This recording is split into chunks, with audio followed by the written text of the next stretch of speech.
자, 여러분 안녕하십니까? 이번 시간에는 챕터 12장 노동시장과 임금인데요. 5번 연수 문제를 같이 풀어보도록 하겠습니다. 다음과 같은 변화는 숙련 노동자와 미숙련 노동자의 임금 격차에 어떤 영향을 가져올 것인가? 이렇게 되어 있습니다. 기본적인 내용은 이렇게 되는 거야. 숙련 노동자가 임금이 좀 높겠죠. 앞에서 본 것처럼 여기가 숙련이야. 그리고 여기가 이제 미숙련 노동시장이다. 이렇게 보시면 되는데요. 숙련 노동시장은 노동에 대한 수요 곡선이 이렇게 커요. 한계 생산이 크니까. 근데 공급은 또 작아요. 그래서 임금이 이렇게 높은 상태고요. 고용은 이렇게 돼 있어요. 자, 미숙련 노동자는요. 노동에 대한 수요는 좀 작고요. 그리고 또 공급은 되게 커요. 그래서 임금이 이렇게 낮은 상태다라고 보시면 되겠습니다. 이해 가시죠? 이렇게 세팅해 놓고요. 자, A를 숙련 노동시장의 균형점, B를 미숙련 노동시장의 균형점 이렇게 보시죠. 자, 그러면 첫 번째 1번 숙련 노동에 드는 비용이 상승한다. 아니, 새로운 숙련 노동 시장에서 뭔가 숙련도를 습득하는데 비용이 많이 들면 힘들잖아. 숙련 노동자가 되려는 사람이 감소합니다. 1번은 숙련, 아이고, 이거 언제까지?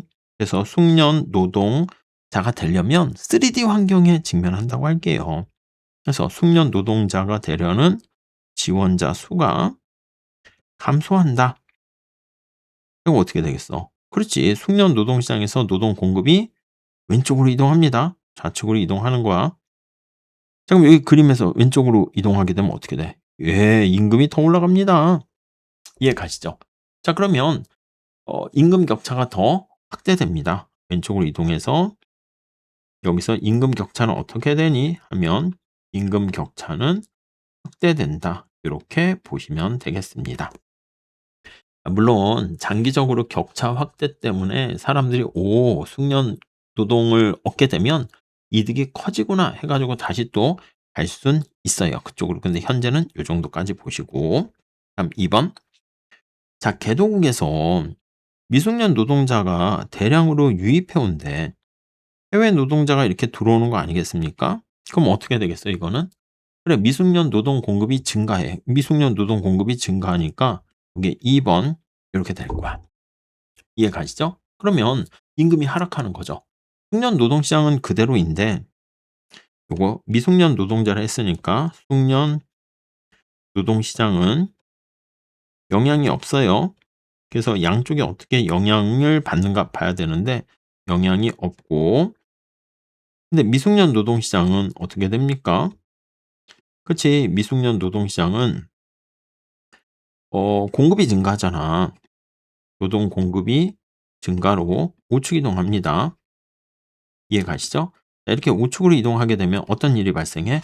그래, 임금이 하락하지. 그래서 미숙련 노동시장의 언스킬드 노동시장의 임금은 하락해요. 여기 언스킬드, 여기는 스킬드 이렇게 할게요. 그럼 어떻게 돼 또? 그치, 임금 격차는 또 역시 확대된다. 이렇게 볼 수가 있겠습니다. 이해 가시죠? 예, 별로 어렵지 않습니다. 다음 세 번째. 의무 교육의 범위를 고등학교까지 확장합니다. 그럼 이건 양쪽에 동시에 영향을 미쳐요. 어떻게 됩니까? 미숙련 인력풀이 줄어들어. 교육을 받게 되니까 이 미숙련 노동자들이 숙련 노동자로 변신 이렇게 되는 거죠. 그래서 첫 번째는 미숙련 노동자들 노동시장에서 약간 뭐라고 할까? 인력풀이 줄어들어요. 감소하게 되네요. 자, 그러면 어떻게 돼? 그럼 여기 공급이 좌측으로 이동하는 거죠. 그래서 미숙련 노동자들의 임금은 언스킬드 임금은 올라갑니다. 오케이. 노동 공급, 미숙련 노동자들의 노동 공급은 좌측으로 이동하게 되고요. 이거랑 더하기. 자, 숙련 노동자의 인력풀은 증가합니다. 숙련 노동자의 인력풀은 증가하게 되는 거죠. 오케이. 자, 그러면 이게 인력풀이 증가하게 되면 여기 공급이 증가하게 되는 거니까, 그러면 이렇게 숙련 노동시장의 스킬이에요. 그래서 우측으로 이동을 하게 됩니다. 자, 그러면 이래 가지고 숙련 노동자들의 임금은 하락하게 되는 거죠. 자, 그러면 정리를 해 볼게. 자, 미숙련 노동시장에서 임금은 올라가고요. 숙련 노동시장에서 임금은 내려갑니다. 이 두 가지가 짬뽕되면 어떻게 돼? 짬뽕되면. 그래. 격차는 요거는 감소하게 되는 것이죠. 그래서 이 경우는 양쪽에 영향을 미친다라고 볼 수 있고 임금 격차는 감소, 축소된다. 이렇게 보시면 되겠습니다. 이해 가시죠? 자, 그래서 교육의 확대가 이렇게 임금 격차를 이렇게 축소시키는 거니까 이게 어떻게 되는 거야? 소득 분배 개선에도 영향을 미치는 거네요. 자, 그래서 의무 교육을 확대하는 게 나쁜 게 아닙니다. 그래서 소득 분배를 개선시킨다. 이렇게 보시면 되겠습니다. 오케이. 물론 근데 그런 게 있어. 아니 고등학교 교육을 받는다 해 가지고 그게 바로 숙련이 됩니까? 그건 아니야. 근데 장기적으로 교육의 질이 퀄리티가 뒷받침되지 않으면 요런 효과가 없겠죠. 자, 그래서 여기 다음과 같은 요 변화라는 게 다음과 같은 외부 충격 아니겠습니까? 이런 충격이 왔을 때 숙련 노동시장과 미숙련 노동시장에 어떤 영향을 미치는가. 그래서 특히 수직 쪽에 있는 임금에 초점을 맞춰 가지고 임금의 격차에 확대되는지 축소되는지 그거에 대한 얘기다라고 보시면 되겠습니다. 뭐 그림까지 이렇게 그려 가지고 같이 보시면 더 좋을 것 같습니다. 여기까지 할게요. 감사합니다.